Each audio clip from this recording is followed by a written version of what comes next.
ಎಲ್ರಿಗೂ ನಮಸ್ಕಾರ. ಇವತ್ತಿನ ಈ ವಿಡಿಯೋನಲ್ಲಿ ಸ್ಟೇಟ್ ಬ್ಯಾಂಕ್ ಆಫ್ ಇಂಡಿಯಾದ ವತಿಯಿಂದ ಜೂನಿಯರ್ ಅಸೋಸಿಯೇಟ್ ಹುದ್ದೆಯ ನೋಟಿಫಿಕೇಷನ್ ಆಗಿದೆ. ಇದಕ್ಕೆ ವಿದ್ಯಾರ್ಹತೆ ಏನು, ಎಕ್ಸಾಮ್ ಫೀಸ್ ಏನು, ಏಜ್ ಲಿಮಿಟ್ ಏನು ಎಂಬುದರ ಬಗ್ಗೆ ಸಂಪೂರ್ಣ ಮಾಹಿತಿಯನ್ನು ತಿಳಿಸ್ಕೊಡ್ತಾ ಇದ್ದೀನಿ. ವಿಡಿಯೋವನ್ನು ಮಿಸ್ ಮಾಡದೆ ಕೊನೆವರೆಗೂ ನೋಡಿ. ಮೊದಲನೇದಾಗಿ ಪೋಸ್ಟ್ನ ಹೆಸರನ್ನು ನೋಡೋದಾದರೆ ಜೂನಿಯರ್ ಅಸೋಸಿಯೇಟ್ ಅನ್ನುವಂತಹ ಒಂದು ಹುದ್ದೆಯನ್ನು ರಿಲೀಸ್ ಮಾಡಿದ್ದಾರೆ. ಇದಕ್ಕೆ ಟೋಟಲ್ ವೇಕೆನ್ಸೀಸನ್ನು ಎಷ್ಟು ಇಟ್ಟಿದ್ದಾರೆ ಅಂತ ನೋಡೋದಾದರೆ 7680 ರೆಗ್ಯುಲರ್ ಮತ್ತು 1444 ಬ್ಯಾಕ್ಲಾಗ್ ಹುದ್ದೆಗಳನ್ನ ಬಿಟ್ಟಿರ್ತಾರೆ. ಮತ್ತು ಈ ಹುದ್ದೆಗೆ ಅಪ್ಲೈ ಮಾಡುವುದು ಯಾವ ರೀತಿ ಅಂದರೆ ನೀವು ಆನ್ಲೈನ್ ಮುಖಾಂತರನೇ ಅಪ್ಲೈ ಮಾಡಬೇಕಾಗಿರುತ್ತೆ. ಅಪ್ಲೈ ಮಾಡುವ ದಿನಾಂಕ ನೋಡೋದಾದರೆ 11/8/2026ರಿಂದ 31/8/2026ರವರೆಗೆ ನೀವು ಆನ್ಲೈನ್ ಮುಖಾಂತರ ಅಪ್ಲೈ ಮಾಡಬೇಕಾಗಿರುತ್ತೆ.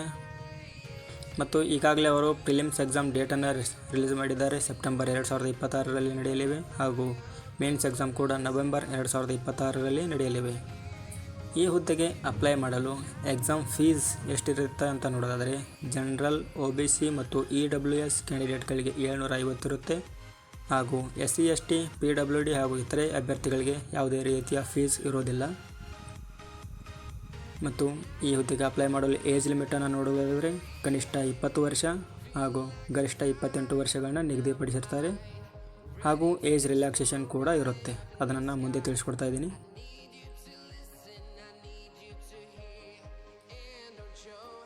ಇಲ್ಲಿ ನೋಡಿ, ಆನ್ಲೈನ್ ಮುಖಾಂತರ ಈಗಾಗಲೇ ಅರ್ಜಿ ಸಲ್ಲಿಸಲು ದಿನಾಂಕ ಸ್ಟಾರ್ಟ್ ಆಗಿದೆ 11/8/2026ರಂದು ಹಾಗೂ ಕೊನೆಯ ದಿನಾಂಕ 31/8/2026 ಆಗಿರುತ್ತೆ. ಪ್ರಿಲಿಮ್ಸ್ ಎಕ್ಸಾಮ್ ಸೆಪ್ಟೆಂಬರ್ 2026ರಲ್ಲಿ ಮತ್ತು ಮೇನ್ಸ್ ಎಕ್ಸಾಮ್ ನವೆಂಬರ್ 2026ರಲ್ಲಿ ನಡೆಯಲಿದೆ. ಹಾಗೂ ಈ ಹುದ್ದೆಯ ವೇಕೆನ್ಸಿ ಬಗ್ಗೆ ಡೀಟೇಲ್ಸನ್ನು ನೋಡೋದಾದರೆ ಇಲ್ಲಿ ಒಬ್ಬ ಅಭ್ಯರ್ಥಿಯು ಕೇವಲ ಒಂದು ರಾಜ್ಯಕ್ಕೆ ಮಾತ್ರ ಅಪ್ಲೈ ಮಾಡಬೇಕಾಗಿರುತ್ತೆ. ಒಟ್ಟು ಹುದ್ದೆಗಳು ನೋಡೋದಾದರೆ 7680 ಮತ್ತು 1444 ಬ್ಯಾಕ್ಲಾಗ್ ಹುದ್ದೆಗಳಿವೆ.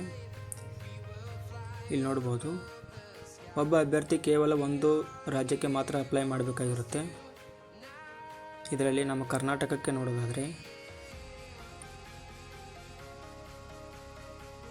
ಇಲ್ಲಿ ಇದೆ ನೋಡಿ,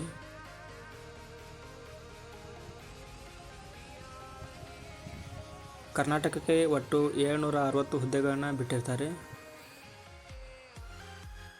ಮತ್ತು 39 ಬ್ಯಾಕ್ಲಾಗ್ ಹುದ್ದೆಗಳನ್ನು ಬಿಟ್ಟಿರ್ತಾರೆ. ನೀವು ಎಕ್ಸಾಮನ್ನು ಕನ್ನಡ ಲ್ಯಾಂಗ್ವೇಜ್ನಲ್ಲೂ ಕೂಡ ಬರಿಬೋದಾಗಿರುತ್ತೆ. ಇಲ್ಲಿ ನೋಡ್ಬೋದು, ಲೋಕಲ್ ಲ್ಯಾಂಗ್ವೇಜ್ ನೀವು ಕನ್ನಡದಲ್ಲೇ ಬರೀಬಹುದು ಕರ್ನಾಟಕದಲ್ಲಿ. ಹಾಗೂ ಕ್ಯಾಸ್ಟ್ ವೈಸ್ ವೇಕೆನ್ಸಿನ ನೋಡೋದಾದರೆ 121 SC ಅಭ್ಯರ್ಥಿಗಳಿಗೆ, 53 ST ಅಭ್ಯರ್ಥಿಗಳಿಗೆ, 205 OBC ಅಭ್ಯರ್ಥಿಗಳಿಗೆ, 76 EWS ಅಭ್ಯರ್ಥಿಗಳಿಗೆ ಹಾಗೂ ಜನರಲ್ ಅಭ್ಯರ್ಥಿಗಳಿಗೆ 305. ಹೀಗೆ ಒಟ್ಟು 760 ಹುದ್ದೆಗಳನ್ನ ಕರ್ನಾಟಕಕ್ಕೆ ಬಿಟ್ಟಿದ್ದಾರೆ. ನೀವು ಈ ಹುದ್ದೆಗೆ ಅಪ್ಲೈ ಮಾಡಲು ಎಲಿಜಿಬಿಲಿಟಿ ಕ್ರೈಟೀರಿಯಾ ನೋಡೋದಾದರೆ ನೀವು ಯಾವುದಾದ್ರೂ ಮಾನ್ಯತೆ ಪಡೆದಿರುವ ವಿಶ್ವವಿದ್ಯಾಲಯದಿಂದ ಡಿಗ್ರಿ ಮುಗಿಸಿದರೆ ಈ ಹುದ್ದೆಗೆ ಅಪ್ಲೈ ಮಾಡ್ಬೋದಾಗಿರುತ್ತೆ.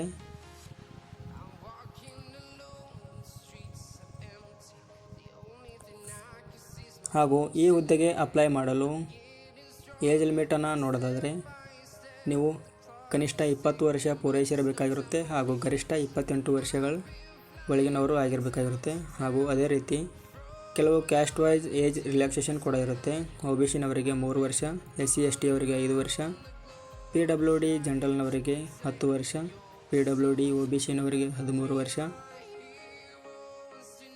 ಹಾಗೂ PWD SC ST ಅಭ್ಯರ್ಥಿಗಳಿಗೆ 15 ವರ್ಷಗಳ ಏಜ್ ರಿಲ್ಯಾಕ್ಸೇಷನ್ ಕೂಡ ಇರುತ್ತೆ. ಒಂದು ಸಾರಿ ವಿಡಿಯೋನ ಪೌಸ್ ಮಾಡಿ ನಿಮಗೆ ಯಾವ್ದು ಅಪ್ಲೈ ಆಗುತ್ತೆ ನೋಡಿ, ಅದನ್ನು ಸರಿಯಾಗಿ ಒಂದು ಸಾರಿ ನೋಡಿಕೊಳ್ಳಿ. ಈ ಹುದ್ದೆಯ ಸ್ಯಾಲ್ರಿ ಬಗ್ಗೆ ನೋಡೋದಾದರೆ ಸ್ಟಾರ್ಟಿಂಗ್ ಬೇಸಿಕ್ ಪೇ 26,730 ರೂಪಾಯಿ ಆಗಿರುತ್ತೆ.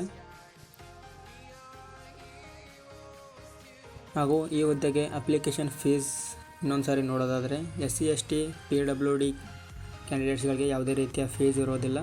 ಹಾಗೂ ಜನರಲ್, OBC ಮತ್ತು EWS ಕ್ಯಾಂಡಿಡೇಟ್ಗಳಿಗೆ 750 ರೂಪಾಯಿಯನ್ನು ಆನ್ಲೈನ್ ಮುಖಾಂತರ ಪಾವತಿಸಬೇಕಾಗಿರುತ್ತೆ.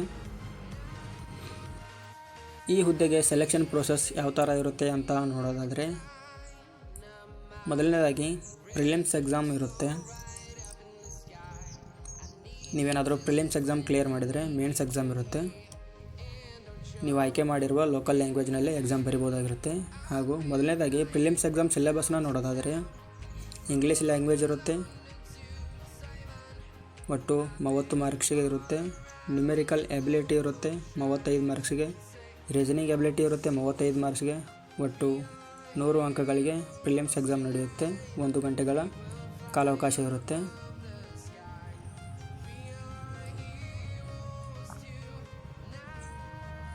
ಹಾಗೂ ಪ್ರಿಲಿಮ್ಸ್ ಎಕ್ಸಾಮ್ ಕ್ಲಿಯರ್ ಮಾಡಿದ ನಂತರ ಮೇನ್ಸ್ ಎಕ್ಸಾಮ್ ಇರುತ್ತೆ. ಈ ಮೇನ್ಸ್ ಎಕ್ಸಾಮ್ನಲ್ಲಿ ಸಿಲೆಬಸ್ನ ನೋಡೋದಾದರೆ ಮೊದಲನೇದಾಗಿ ಇಲ್ಲಿ ಕೂಡ ಜನರಲ್ ಅವೇರ್ನೆಸ್ ಇರುತ್ತೆ ಒಟ್ಟು 50 ಅಂಕಗಳಿಗೆ.